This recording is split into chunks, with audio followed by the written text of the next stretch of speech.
reading something that was put together by our state representative, and this resolution will end up being hung in the boardroom. Got a nice spot for it, which I wasn't expecting it to be framed to match, so that's kind of nice that it does. But anyway, here's what it says, and I think it's a good kickoff to what we're celebrating here. Whereas the members of the Missouri House of Representatives occasionally pause in their diverse legislative duties in order to acknowledge milestone events in the history of Show Me State colleges that have proven down through the years to be exemplary components of local communities. And whereas Central Christian College of the Bible in Moberly, Missouri will observe the 60th anniversary of its founding with a special celebration to include guest speaker Jack Cottrell from August 31st to September 2nd, 2017. And whereas founded in 1957 to develop servant leaders for the church, Central Christian College of the Bible started on Alt Street in Moberly and relocated to Urbandale Drive in 1968, since which time it has grown to include 7 different buildings. And whereas Central Christian College of the Bible has enrolled nearly 5,000 students over the years, the majority of which have come from the Show Me State, in addition to a few from approximately 42 foreign countries, and has served many churches in Missouri with various services and speakers. And whereas nationally accredited since 1982, Central Christian College of the Bible has been blessed with such leaders as Presidents John Hall, Grayson Ensign, Jack Spratt, Lloyd Pelfrey, Russell James, Dr. Ron Oakes, and current President Dr. David Fincher. And whereas Central Christian College of the Bible has also been fortunate to have more than 50 different full-time faculty members, including 2 founding faculty members who have had the privilege of seeing numerous graduates expand their services to places in North America, Central America, South America, the Caribbean, Asia, Africa, Europe, and Australia. Now, therefore, be it resolved that we, members of the House of Representatives in Missouri, 99th General Assembly, join to applaud the history, goals, and accomplishments associated with Central Christian College of the Bible, and to convey all those involved this legislative body's most heartfelt best wishes as they celebrate the 60th anniversary of the founding of the highly esteemed educational institution. And it's signed by the representative and the Speaker of the House, and adopted August 30th, 2017. So we're thankful for Mr. Rimley, who wanted to be here. In fact, he told me he would have loved to tell you some stories about growing up across the street from the college. He lived over there for a while and watched the college with interest in his younger days, and wanted to be here but wasn't able to, but sent this instead. It's my privilege to talk about Moberly 60 years ago, what things were like.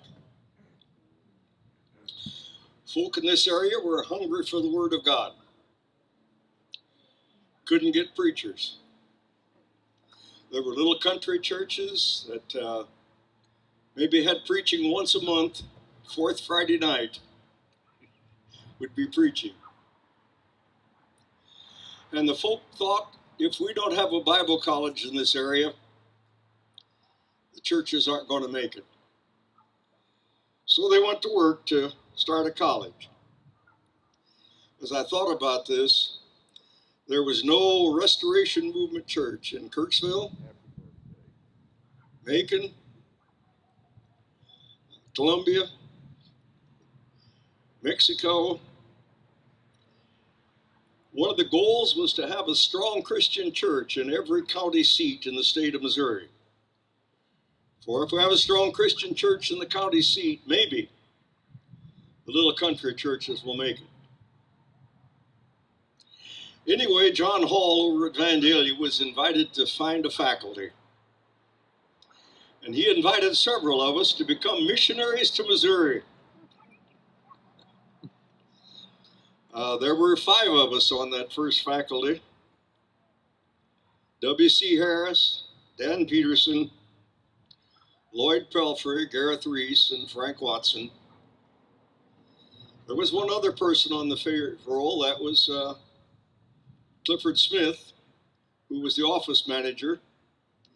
He lived in a trailer out behind the old school building, as did some of our early students. Mrs. Sperling, the preacher's widow, was the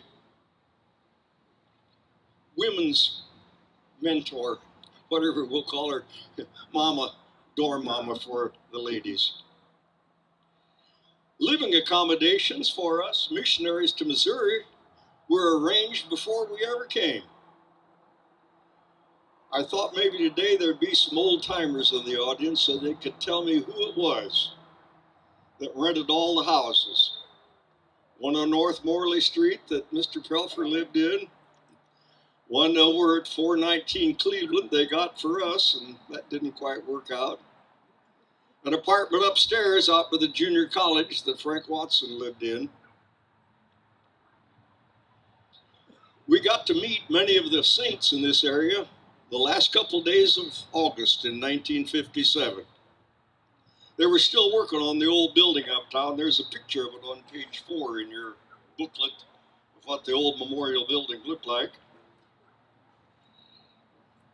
Many of us spent our first night in the home of Marion and Elsie Self. Their daughter Margie and their son Ron gave up their bedroom and slept on the couch. So we knew faculty members would have a place where we could stay. The building was still being worked on. There were painters, there were carpenters. Carl Rosk from Mexico was doing a lot of the interior decorating. People brought their garden goods in quart cans. They'd canned and brought, and there was a big room down in the basement where all those food was stored so there would be food in the cafeteria for the kids. The churches needed preachers. The third week the college existed, the boys were already out preaching somewhere. I could tell some stories on that, how some of them were paid so much they were spoiled. Wow, this preaching is great, you get paid like this. But, well, I better not share that. Classes began in September of '57. One of the amazing things is that folk were so hungry for the word that they came from miles around. I had 70 people in my Tuesday night class on James. All of them driven how many miles to come to class? Besides attempting to start the college, very little mission work was done by the churches here in central Missouri. About the only mission that was supported was White Oak Camp. And the locals called it rustic. I called it primitive. The mattresses on the bunk beds were filled with corn shucks. When camp was over, we dumped the corn shucks in the pond. I won't tell you about the bathroom facilities, but they were primitive.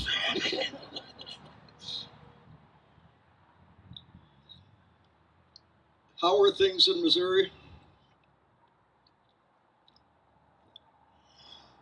My wife and I never even thought, before we came, to do some research about what life was like in central Missouri. We didn't realize that folk out here were different than what they were back in Indiana and Ohio. And they probably didn't realize they were getting something different when they got us. Frank Watson knew about different cultures. He'd been in the Air Force. He was from California, and he'd lived several places. And he did some research and finally decided, yes, I guess I could come. But when we got here, we found many things like we knew them. There was an A&P grocery store and a Kroger store. And there were neighborhood groceries. Temple Stevens, an old saint in this area, had a whole string of grocery stores. Harold Majors ran a gas station. Glen Remy ran a gas station, and boy, they took care of the cars, just like we'd take care of our own. And if you were a TV addict, and you had a big rotary antenna on your house, you might get 3 or 4 stations. Columbia, Jeff City, Kirksville, and sometimes WGEM out of Quincy. But that was the sum total of life. Our first building was that old Catholic school building uptown, about where the high rise sits now, just across the street from that. 29 big rooms in it. Rooms for the ladies on the second floor, classrooms on the second floor, classrooms, library, cafeteria on the first floor. There was a third floor up there that we eventually used. We got 1,000 volumes from Old Chillicothe Bible College to be our first library. The old gentleman who was cataloging the books would often fall asleep while he was cataloging the books. And so on Friday night, all of the kids who didn't have dates came to the library. We had popcorn, we cataloged books. I shouldn't have done it. I eventually got the library job for ramrodding that catalog the books program. Printing press was brought down from Chicago. John Linebaugh and Bob Seath and I set the type, did the printing for all of the college's work. The printing press was down in the basement of that old memorial building, and you'd find us down there. We had a Jess Stettner mimeograph machine. That was the Cadillac of mimeographs back in those days. You got a lot more on a page than you did from some of the other kind. Sorry, I said Roneo. It's a Roneo, not Stettner. You got a bigger one on the Roneo than you did. But anyway, we had that old one, and that's how we did all our notes that we handed out. We got a compressor from a college over in Illinois, and we built a walk-in cooler. So we had a walk-in cooler to store food at the school. And the school began buying buildings around to enlarge the campus. Some of them were not really livable anymore. And so one of the things we did was salvage the lumber out of one of the buildings. And we built a recreation room for the students, 20 by 40. And now I got a place to play ping pong and do all those good things. And that old building was just okay. We thought it was a boon to the college to use the buildings in town for our meetings. Municipal auditorium, 500 folk came to the first convocation to see what this college was that they had begun. Junior high and Bradley School is where we played basketball. Masonic Lodge is where we had banquets. First Baptist Church is where we had big assemblies. There wasn't any Union Avenue back then yet, at least not a place where they had a meeting. The male students lived in houses around the community. And I still think about some of the students and who lived in those houses as I drive up and down the streets. And some of the houses aren't there anymore that students lived in. I'm not sure I should tell a story or two, but I guess I will. There was a rule that you should have no electric cooking utensils in your room, hot plates. We didn't have microwaves back in those days. And the old houses, the wiring wasn't good enough to handle the hot plates, and so there was a rule, no hot plates. You don't have to have a hot plate to cook. All you need is an iron. Turn the thing upside down, set a can of beans on it, and let it get warm. What should you do before you put the can of beans on the iron? Open it. The student didn't. Bluey. There were beans all over. Help me out. Did they, folk ask them to leave, Lloyd? Do you remember on that? Did they get to stay or did they get asked to leave on that one? I don't remember. Anyway, there's another house up here where our students stayed upstairs, and one big boy clump, clump, clump up and down the steps. And Finally, the lady living downstairs said, I just can't have that. The big boy will have to move. Those were some of the good things we did in the early days. Reed Street Church had just begun. They had separated from some of the other congregations in town over some doctrinal issues. And Reed Street bought an old two-story house over on Union Avenue. And before very long, the two-story house wasn't big enough, and so they built a basement unit. In the early years of the school, you could see the whole student body walking 4 blocks over to where what now is Pathway Funeral Home is, to have chapel down in the basement, and then we walked back to class over at the old building roughly where the high-rise now is. The day came that they're going to build a new building over there and tore theirs down, and now Union Avenue is meeting in Central Christian College's building. There were 3 big rooms. The preacher stood in the hallway, and if you were lucky, you might be able to see him out the door of one of the 3 rooms, but that's where he was while he did the preaching. And then eventually, of course, you've got the new building there, and then it became Timberlake. There was a bookstore at Central Christian College, the only one in north central Missouri. John Hall asked my wife to start that bookstore, and so we did. The students were here the first day, and Mr. Pelfrey ordered the textbooks by telegram, and they came. Baker Book Company had a stock plan. They'd give you a couple $100 worth of books. You could display them on the shelf, and whatever you didn't sell, they'd take back. That was the beginning.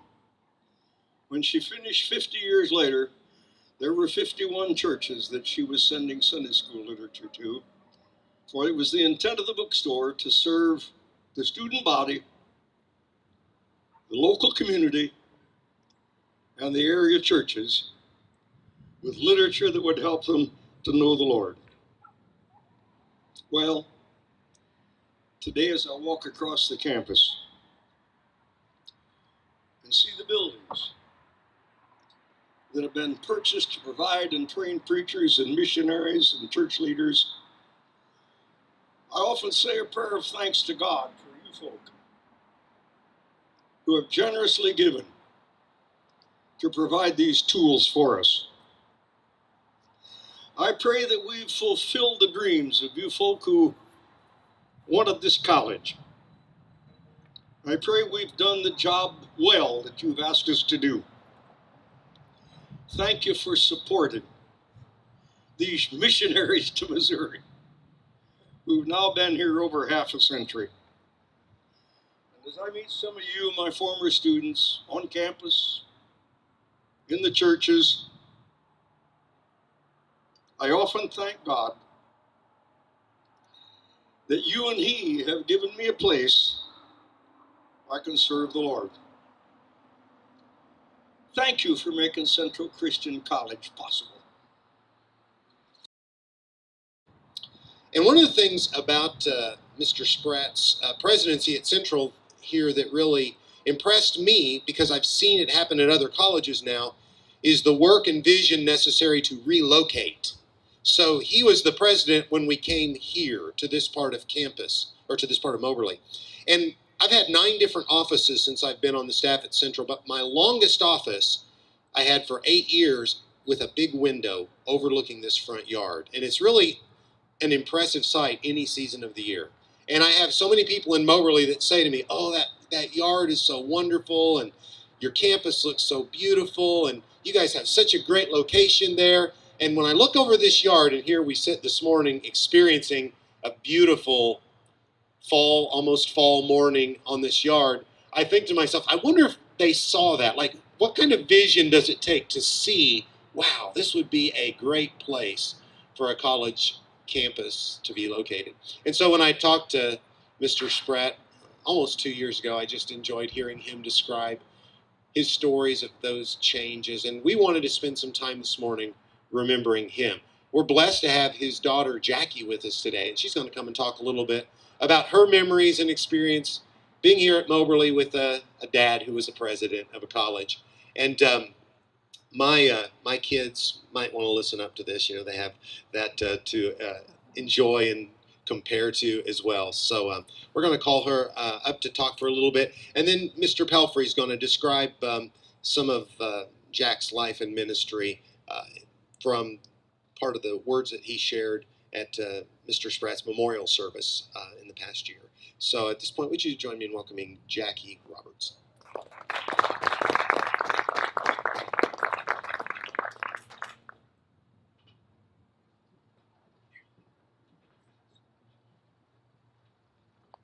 Okay, bear with me because I brought props.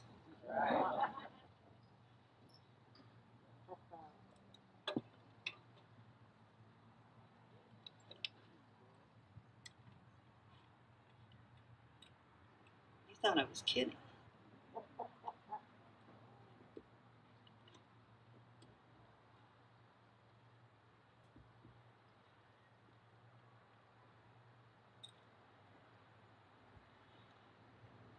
Okay, first of all, am I really in Missouri in the summer with a sweater on?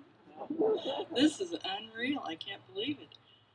And this is certainly a trip down memory lane for me. I haven't been here for 30 years. So if I should know some of you folks, I apologize up front if I don't recognize you. Come up and tell me who you are.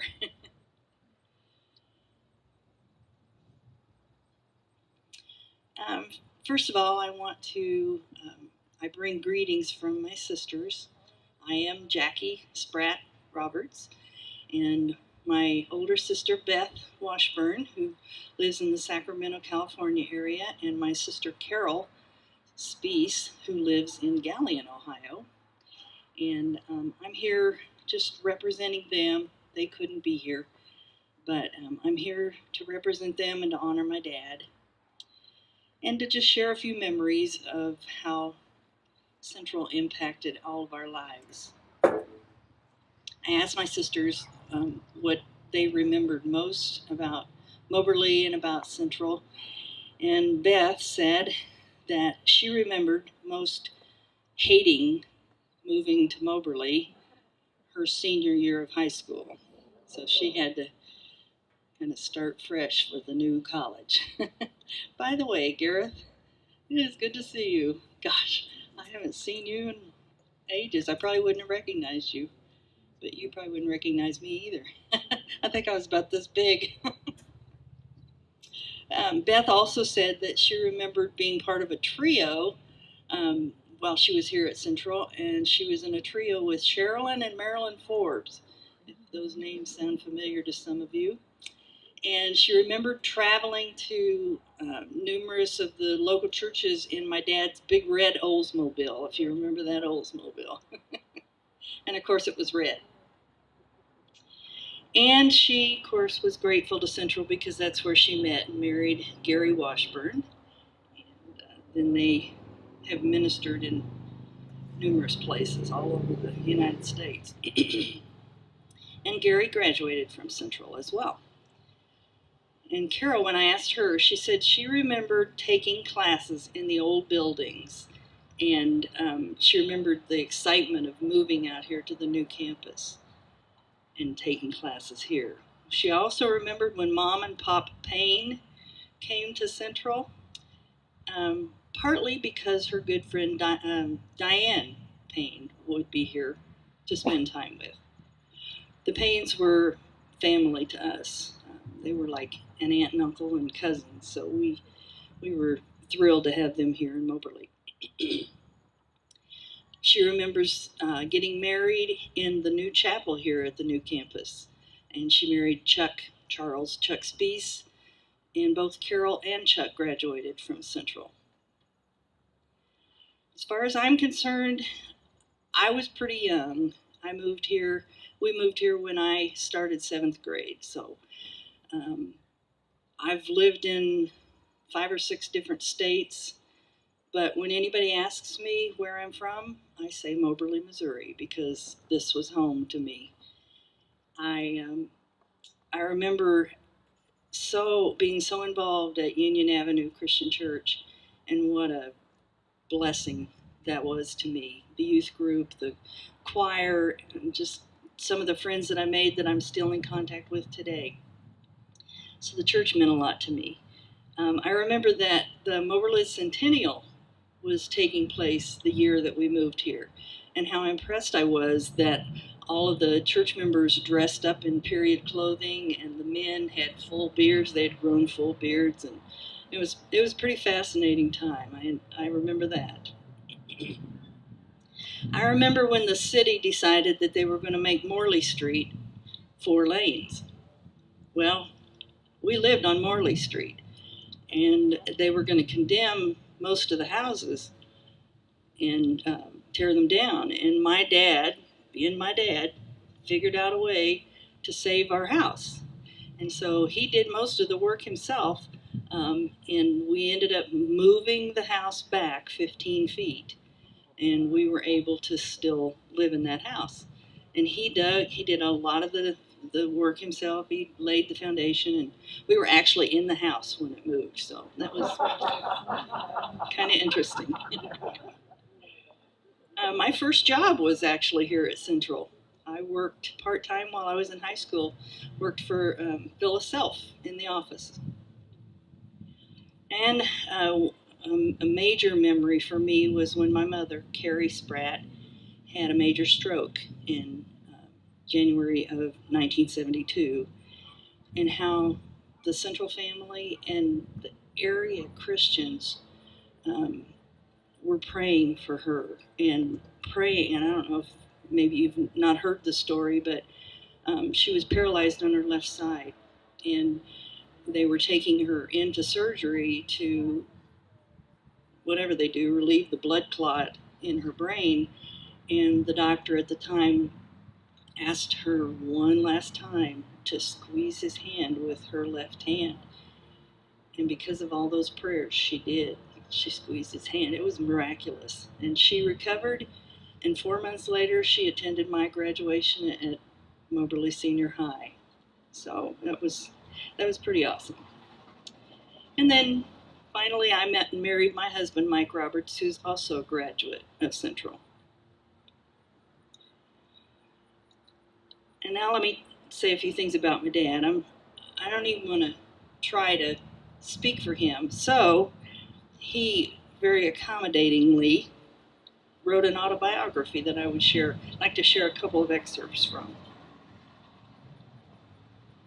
First of all, I didn't know if we had pictures, but I don't know if you can see this, but this is a picture of my dad. This is 2 months before he passed away. And he lived in the Mount Vernon Veterans Home. I moved here 3.5 years ago, as he said, so we could take care of each other. And so he moved in and lived with me for about a year until his health started to fail, and I just couldn't take care of him. So we moved him into the Veterans Home. And he was alert and bright and just an amazing man up until about the last month of his life. So he was truly blessed. So let me read from a couple of things from, this is his autobiography. You can see how thick it is. He liked to talk, that's for sure. I inherited his name, Jackie, but I didn't inherit his need to talk so much. He says, the decision to move to Moberly was an extremely difficult one. My family did not want to move. Carrie, my mother, was terrified. Had an aunt. She was terrified because she said she was just down-home folk, and she didn't know how to be a president's wife, and she was just terrified. The girls didn't want their lives disrupted by leaving their friends and having to start over in a new school. So originally, my dad told the men here in Moberly that he would not take the job. But he said he could not shake off the Moberly proposal, and men like Edsel Dale and Lloyd Pelfrey wouldn't take no for an answer. So after much prayer and tears, we accepted the responsibility of the presidency of the college and moved to Moberly. Looking back, I am so glad we did. For my sake, yes, but especially for the girls and the family as a whole. The atmosphere and environment of the Bible College was for the better for our spiritual development. My dad loved being part of Central. He made it a stipulation when he came that he would be able to teach because he felt that it was, or as he says in his book, I was persuaded, that was his favorite saying, I am persuaded, that it was important to stay in contact with the students. And so he taught classes like Christian Evidences, New Testament Survey, but his favorite was Hebrews. He traveled extensively for the college. He did preaching and promoting of the college work, and he really enjoyed being out in the local churches, and he said that it was such a blessing to him. As was mentioned, he led the relocation efforts here to this campus, and he said there were hard times and major decisions that had to be made, but we earnestly sought God's wisdom, and he freely and abundantly provided. And then finally, one more thing he said, I think the 6 years we were with Central were probably the most fulfilling years of ministry for me. My work with the college was thrilling, and I loved every minute of it. My dad had a passion for the message of Mark 16:15. Everybody knows, go ye into all the world and preach the gospel to every creature. 2 Timothy 8:38, preach the word, be prepared in season and out of season, correct, rebuke, and encourage with great patience and careful instruction. And my dad's gift to Central from his estate was intended for this purpose, to train preacher boys. Sorry if that's politically incorrect, but that's what my dad called it. To train and prepare preacher boys to go out and serve the Lord and serve the Christian churches in the area. So thank you for the opportunity. And may God bless this scholarship venture.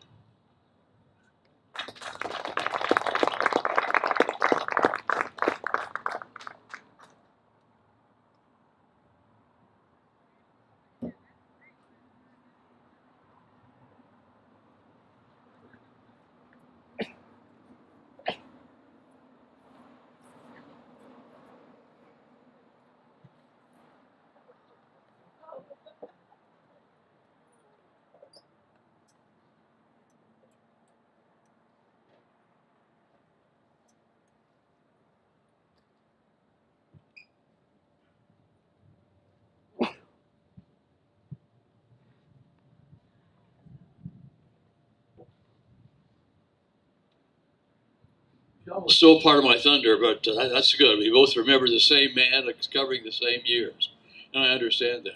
Yes, as has been said, you're sitting out here at this property because of Jack Spratt. We originally were going to build downtown exactly where today's high-rise for senior citizens is, and our building is across the street.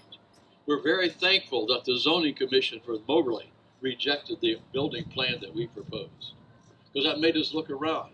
We looked at a piece of property over north of Pig and Bun Road, Quicks Road, about 30 acres in there, all swampy. I'm so glad we didn't get it. It's a long story, but we had one man who's trying to propose that we could develop most of the campus for a college and build senior citizen housing in the north end.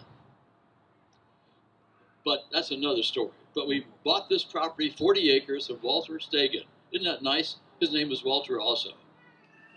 He was a good Lutheran. He'd already given 5 acres to the Lutheran church. He'd sold about 60 acres to the high school.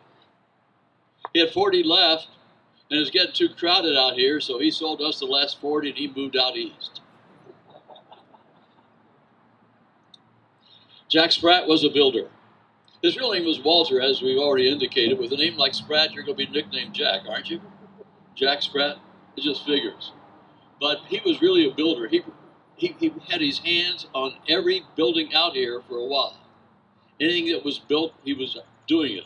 Sperling Hall went up first, along with the old cafetorium. He was often out here, along with the faculty and others, doing the work, digging the ditches, doing the wiring. I did some of that in Sperling Hall. I guess it's held. And over here on Lang Hall, Jack was over there, and Don Payne, who was mentioned, Don did all the electrical work here underneath as a licensed electrician, but Don did all that. And Jack's initials are up on the top of this chimney, in case you're interested. And when we built the Reese Resource Center, Jack just happened to be visiting and came by one day. And some guy was painting one of the posts inside. And Jack said, "Could you give me your paintbrush a minute?" And he painted a few strokes on that post. He just wanted to have his touch in the building somewhere. And on the main building here, it was called Memorial Building for many years. It was being built from 1978 through 1980. We started October 1978 and moved into it in 1980. Jack finished a ministry, and he had some months in between, and he moved back to Moberly and bought a house out on East Rollins. But Jack worked day after day after day as just one of the common laborers helping to build that building. Jack was the builder. He built the first two buildings on campus, and he really helped to build that one as well.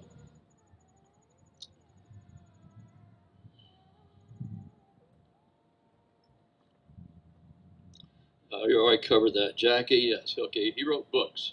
She gave a sample of his autobiography. He wrote another great big book, 8.5 by 11, many pages, more or less what he believed and why. It's a great book, many great lessons in it. And then he also wrote a book of sermons. I brought that here. I kept some samples of everything that Jack wrote that he gave me. He had charts, he had pamphlets, long pamphlets, 26, 30-some pages, and expository sermons, almost 500 pages. And he not only just talked, he could slow down and write. And he did it with deliberation and with care as he moved along. He was a person who could preach, he could teach, but he loved to work with his hands. When he finally went into his retirement years back in Butler, Missouri, south of Kansas City, to help care for his mother, he did some preaching around there, but he also opened a small engine shop.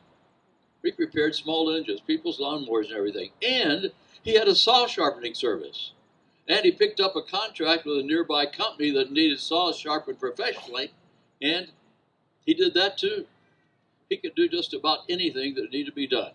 That was Jack Spratt. In his last few months around here, he helped to start the church in Raytown, Missouri. He drove back and forth from Moberly to Raytown. This church is still going there. They have a lovely piece of property out there in South Kansas City.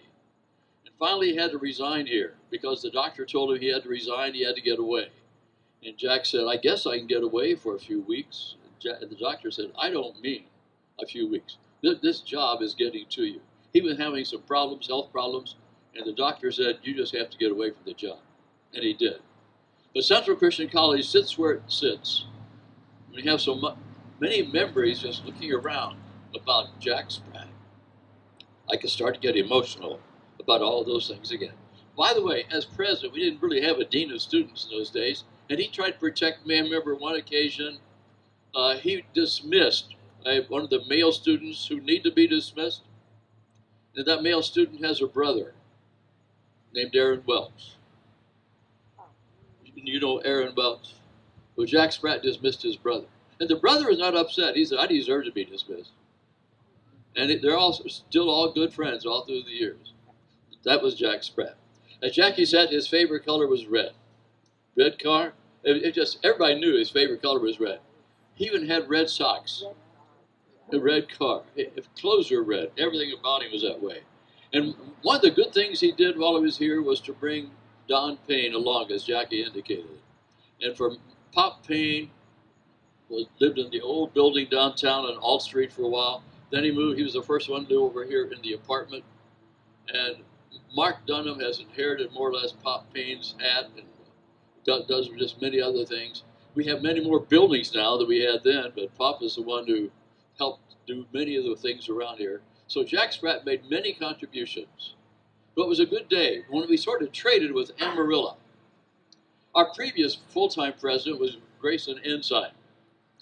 Grayson and his family moved from a house just the other side of the Lutheran Church to Amarillo, Texas, so that he could be head of a Bible chair, the Bible chair of the Southwest at Amarillo College.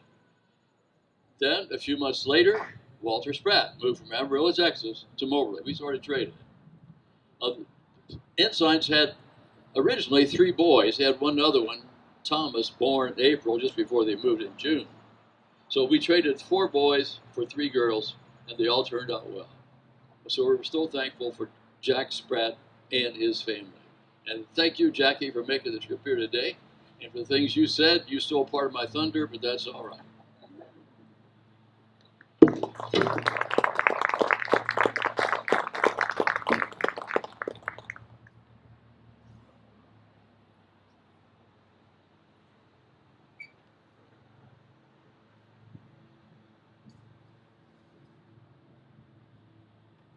Okay. It's always great to follow Mr. Pelfrey, you know. And David, you should be a little worried. I guess if the presidency is really stressful on Jack for 6 years, and Mr. Pelfrey for all those years, of course, he lost his hair over it. And who was it that said that? No, it was Gare said that, or someone said that all the men wore long beards. Was that you? Did the 2 of you? Okay. I'd love to see you in a long beard. Well, in your brochure, there is a piece of paper, and one of the great privileges I have, hopefully for many years, is to build up the scholarship endowment. That's just really excites me. And you can see really the first few presidents, John Hall, Jack, and Mr. Pelfrey, are there. And these are very humble men. They were humble men, but it's worthy to honor these presidents and several other people that are on this sheet of paper. So I'm just here to encourage you. I'll probably be talking with you and many others about saying, you know, think of a legacy, and scholarship is legacy. And when I was looking at this throughout the morning, the cottonwood tree behind the stage, I would love to know the story about that. They're fast growing, so maybe Jack planted it. I don't know. You know, the ginkgo trees that are over here. I know Gerald Browning had his hand in those. So there's just all sorts of stories just on this front lawn. And I've seen pictures and I've heard a lot of these, but it's been such a blessing to me. You know, I never say a long story short. I always say I can make a short story long, and I'm not going to do that for you this morning because we've had a lot of things going on. But again, appreciate you being out here. You know, the scholarships, I might add on here one of our newest funded scholarships. Again, we'd like to have the scholarship at $10,000 or above, is the Victor Hayes Scholarship.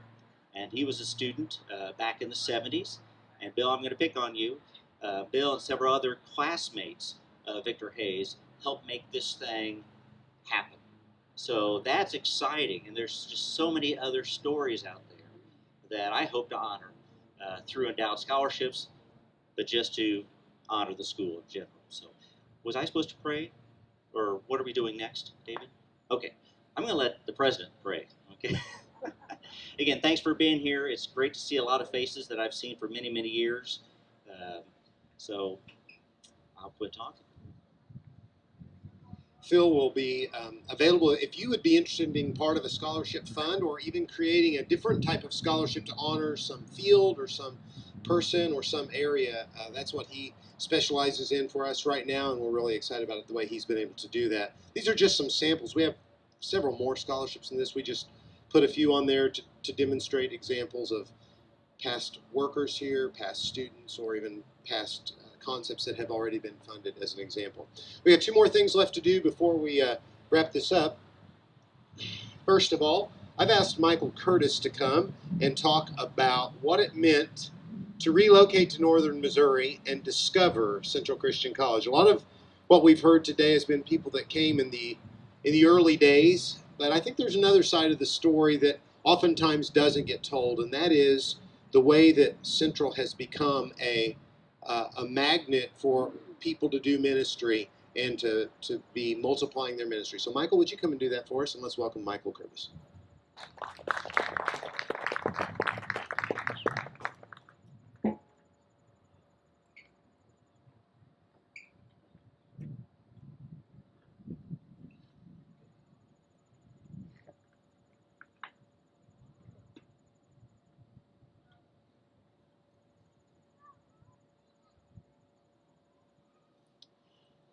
It is my privilege to be able to share with you today the little bit of life history, my family and myself as we came to sweet Missouri.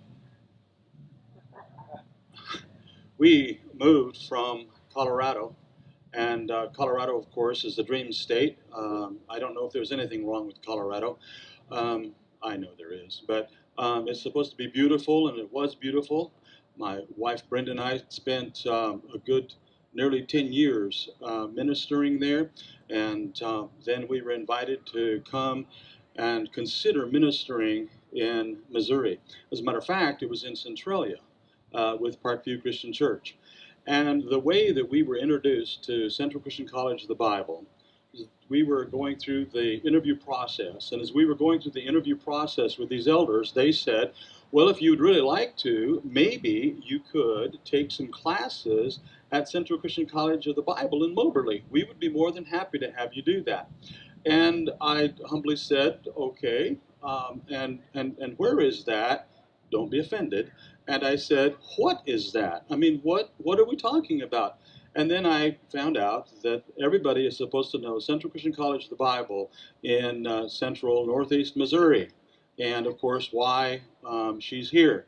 And of course, you all know that now because we've just listened to all those stories. But coming from Colorado, graduating from a Bible college that did not use Reese's commentary, I just didn't know. And their first response to me was, didn't you take Action College? And all of a sudden now my whole job is in jeopardy because we're talking about Central Christian College of the Bible and this professor who's written all these books about what we're supposed to be studying. And I'm going, Mr. Reese, okay, let's see. And sometimes we just then say things like, well, the rest is just history. And it is for us. We started when that in that interview, I did become interested in Central Christian College of the Bible. Mostly, however, we had a young man, Jeff Anselmi, who was coming up in the church as a young man who was very, very interested in doing ministry. And the next thing you know is we met with him as the elders and the minister of Parkview. One thing led to the other. He graduated from Central Christian College of the Bible, and as he was here, I don't know who all he talked to, but I think Mr. Walton, Mr. Pelfrey, Jeff Anselmi said, Sirius, you should think about asking this guy, Michael Curtis, to at least teach a class or something. So ultimately, I was asked to teach a class. It was a joy to be able to to have that privilege. And as many incoming professors do, I taught my first class, and Mr. Pelfrey sat down and said, now, Curtis, if you're going to get through this, you need to recognize that they're not graduate students. They are undergraduate students, and you need to calm down. And so I did my best, and now I don't even know what a syllabus is. But we have had the privilege of being involved with Central Christian College of the Bible on, I call it 2 stints, the first one and the second one. The first one was approximately 10 years, and now the second one is nearly up to 10 years again. And the privilege that I have, more than I think anything else, is to recognize what Apostle Paul says. When Apostle Paul said, how beautiful are the feet of those who declare the good news or share the good news. And I've had the privilege of being able to help, come alongside of the training of some of those people. And I so appreciate Mr. Reese's idea today as he shares about the missionaries. The missionaries became missionary senders. And Central Christian College of the Bible has been sending missionaries now not only around Missouri, but around the world. And I hold in my left hand the proof positive of how we as a Bible college have the opportunity to continually send young men and women around the world to do the work of ministry. The first one that I would like to show you is this.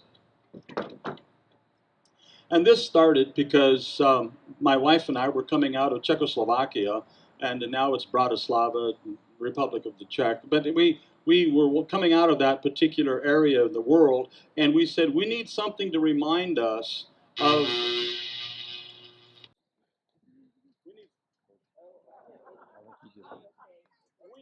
We We need something to remind us to pray for the people throughout Eastern Europe. We bought this specifically for that. It's a symbol. And then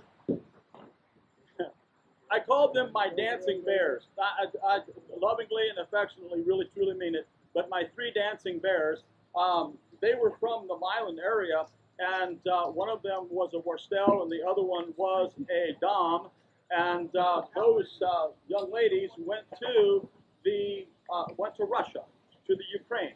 And as they were getting ready to leave, they saw this hanging on my wall, and they said, "What's that all about?" And so I said, "This reminds me to pray for people." And so I'm praying for the people. And they came back and said, "Here, put this on your wall and remember to pray." Do you know now that I have more than 30 walking sticks that students have given me to remind me to pray for them from country to country, from place to place. Amen. One of them, they're all very special, but this is one particular. I had a young man who is a second-generation student at Central Christian College of the Bible. He walks up to me and he kind of bows low and he says, "Dr. Curtis, I would like for you to have this, please, because my father said that you collect walking sticks and we want you to pray, please, for the people of Burma." And I said, "Jared, I am more than pleased to accept this." He said, "My father, James Law, says we're really sorry, it's kind of old." Now, I'm not collecting walking sticks to say, "Wow, that's an antique," but I said, "You gotta be kidding me. I mean, you're coming from Burma and you're saying it's old?" Well, anyway, there it is. Gil Contreras started Southern Mexico Mission. Some of you would know him. He has 3 grandsons that came through the college. Most recently, his grandson brought this home back to me. And he said, "Curtis, I want you to have this. I want you to put it on your wall." My most recent was from Nicaragua. I have another one that was given to me from India, and I was told to keep this short, and so I'm getting ready to wrap it up. Are you ready? Central Christian College of the Bible is all about continuing the mission. The mission that the men and women had when they showed up here years ago to establish a place, a fortress, if you will, that would allow men and women to know and understand the Word of God, to know and understand the value of being disciples who will make disciples, that will plant churches here and around the world. And we have, and we continue to effectively do so. And it is a privilege to be a part of such. I have 3 children and a wife that have attended, and a couple of them have graduated from Central Christian College of the Bible. And we see that as an extraordinary privilege. It is a privilege to be a part of such a team.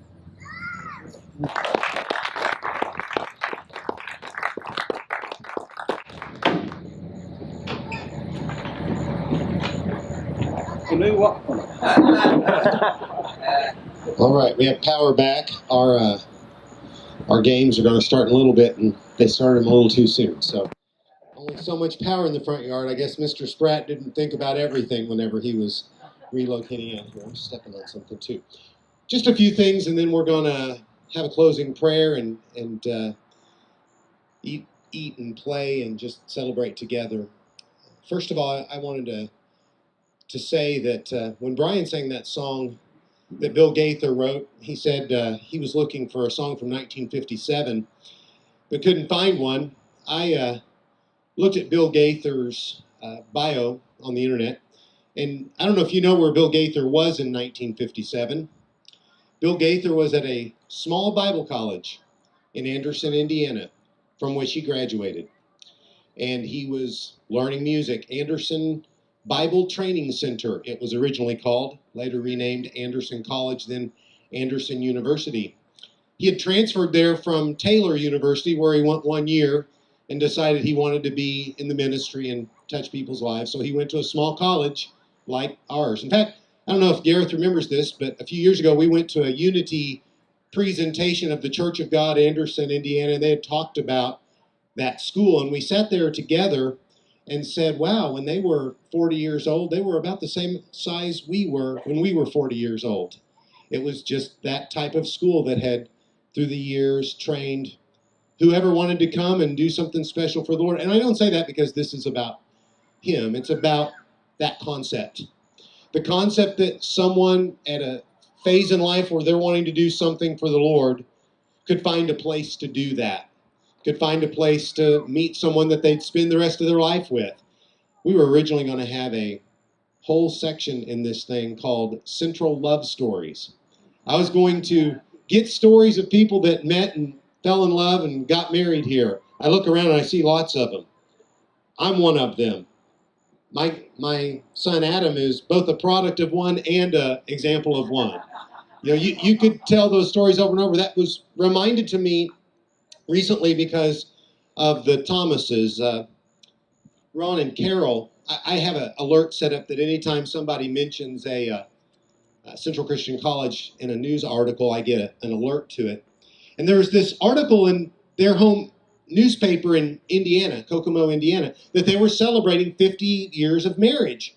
And in this article, it said they met on the campus of Central Christian College of the Bible. So I emailed them. They're in our database. They're supporters. And I emailed and I said, hey, happy anniversary. Would you mind telling me how you guys met and married on the campus of Central? And Ron said that she was cooking in the cafeteria or washing dishes in the cafeteria, and he just hung out there spending time waiting for her to get done, and he was trying to make somebody else jealous, and after a while she started liking him instead of the other guy. They dated and got married, and the rest is history 50 years later. I mean, they don't all start like that, right? They're not out of not out of personal issues, but in that case, he said, I thought she was just the kind of girl I wanted to spend some time with. And that's just part of the story that leads to ministry being done and memories being made. So today we get to celebrate that. We get to think about the future and how that changes in the future. For instance, it's online more and more. And we have people that have never set foot on our campus but have been touched by the teaching here through online education and our ministering. I wish I could get him up here, but he's probably still in bed. One of our students who's a freshman. And his dad was the first online graduate of this school from Iowa, Ames, Iowa, serving in the local church. And he and his wife became convicted that he could go into the ministry at age 52. But they didn't want to move from Iowa to Missouri. So she kept her job and he started volunteering for the church, got his online degree, and the only time he came to Moberly was when they brought their U-Haul to graduation and left from here to Casper, Wyoming, where he preaches at the Christian Church of Casper, Wyoming. The second time he was on campus was when he brought his son this fall to be a freshman from Casper, Wyoming to here. And stories like that really intrigue me because it's very hard to put all those pieces together and realize that somebody led that church to talk about Central so that somebody in that church would think about Central and serve the Lord later, and we were in the middle of it. And he found his ministry on Central's website. He didn't know where he was going to go. He was looking on our website, saw this church in Casper, Wyoming was open, and when I went to visit him there the year after he graduated, Phil and I were there together, actually, on a trip, and we went to his church, and I said, so how do you like being here in Wyoming? He goes, well, the thing is, I always wanted to retire to the mountains, and I was never going to make it. I was in too much debt. I had a job that I was not going to be able to pay off my debts and relocate to the mountains. But when I gave my life to the Lord and decided I wanted to be in ministry, God moved me to the Rocky Mountains. And he says, as he mows that churchyard, he can see the Rocky Mountains in the distance and say, this is where God wanted me all along, was serving in this location. That's one story. And one of the things that makes me so excited as president is hearing those stories, remembering how those things started, and then telling them to others who are part of making sure they continue. And that's the kind of people you all are. That's the kind of place this has been. And that's what we'll be doing, whether it's on campus or through online. Another area that I want to make sure you understand is that we are so committed to getting our students into experiences where they get ministry almost from day one, where they get an example of service, an example of leadership, mature people that they can look up to and try to become. And that's faculty, that's upperclassmen, but it's also people in our churches. This year I was pleased when I interviewed all my seniors to talk about different things that were impactful on them. And one of them told me that he got baptized while he was here. He'd grown up Catholic.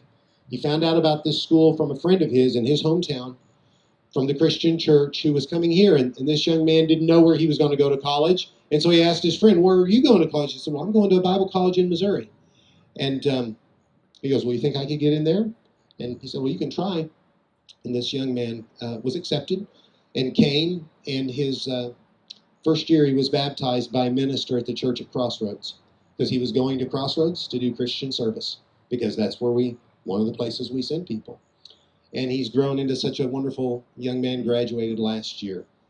And the stories of people that have been baptized while they were here, that have gotten married, that have gotten plugged into churches and never thought they could do ministry. I'll talk about my son. He's somewhere. I don't know where. There he is. He didn't know he wanted to be a preacher.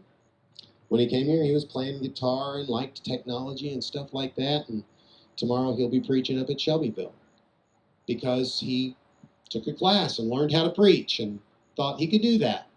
I don't think it was the money, Mr. Reese, in that case. I think it was just the knowledge that he could speak to a group of people, and every time one of them sees me, they're like, "Boy, that son of yours is a good preacher. I think he might be better than you." I'm like, "Well, praise the Lord, I guess." Those are stories that we want to see happen. Students having creative experiences where from the very beginning they get plugged into churches and find ministries where they can do great things. And the last thing that I just want to make sure I share about our future is to know that we desire to work together with all kinds of organizations and institutions. Other schools around here have been so pleased to take our graduates. When I talk to our community college or Central Methodist University or Lincoln Christian Seminary or any of those places where our students have been, they always say, "We love your students. You're doing something right, because when your students come to us, they succeed and they represent you well."